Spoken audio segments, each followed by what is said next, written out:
Adam just said the cameras were on you all night. You were pretty animated up there in the coach's box.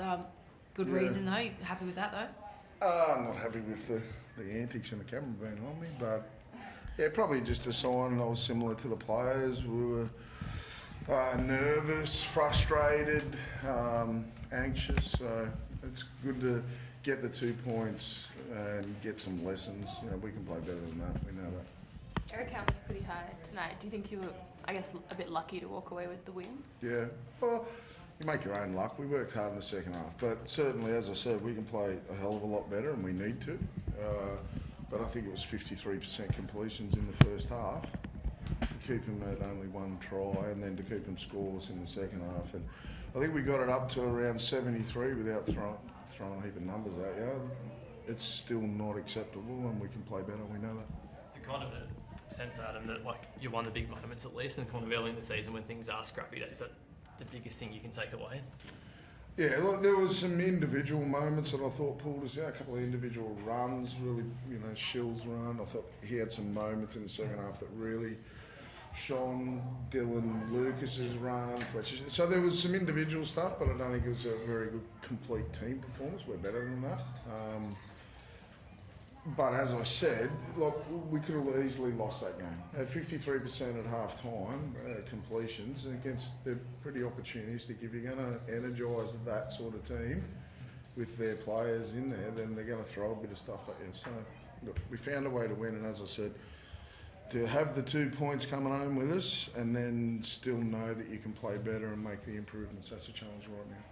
One of those individual efforts was Dylan Lucas, coming off a great season last year as well. How important is he to the side?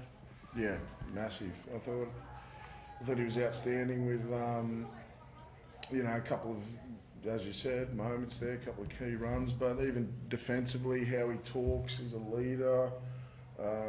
He's been at the club, come through our pathways. He's everything that we want our team to be about. Dill, he works hard and makes his own luck through working hard. You mentioned leadership and talking out there. Fletcher Sharp as well, in terms of a young kid coming through. You've said before about building a club around the kid like Fletcher Sharp. What do you love most about him?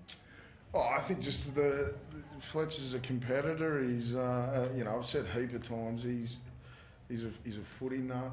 He's been playing it since he was 4 years old. He didn't have a heap of different interests. It was just cricket and footy. And he sees the game, he's intelligent, and he's only going to get better. He's 2 games in, basically, in the halves. He'll get better, but again, tonight there, he put himself in some situations that, are really beneficial for the team. So he doesn't run away from the challenge. It's probably better off asking him what he likes playing with him. How do you feel? Oh, sorry, you're going to ask that. Always.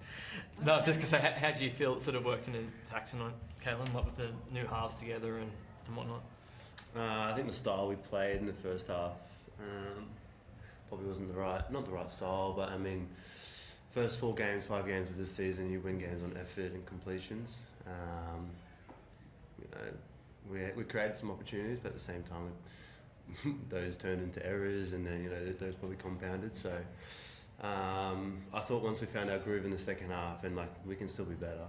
Once we found our groove, our footy sort of came, and like Coach said, that's the lesson from us. It is we could easily be sitting here without the 2 points, so we'll take them. But there's a lot of lessons and room for growth. Adam Tyson Gamble, he had surgery this week. Is there any sort of timeline when, how long he'll be out for? No, I think that initially the doctors were thinking anywhere from 4 to 6. It seems to be around that mark. So we've got a couple of games and a bye, so that'll help. But he's been pretty good in the past. He's had a couple of different other injuries and he's got over them pretty quickly. So he's back home at Newcastle and they expect him to be moving about by the end of the week. So we'll see how we go. Adam, I know it's running around, but how important is it for you, after all the changes you had in your halves last season, to try and be able to keep Fletcher and Jack together and then be a number 1 halves pairing long term this year? Yeah, certainly. I don't know, a lot's been said about it, and obviously I need to get some consistency there. But as I said, there'll be coming a point in time if we're not performing. The number 1 job is to try and get as many wins for Newcastle, for our club, for our town, for our sponsors. So it's up to guys that get the jersey to perform in the jersey. Same as it's my job if I'm the coach, I've got to do my job too. But right now, they'll be the halves next week. Thank you.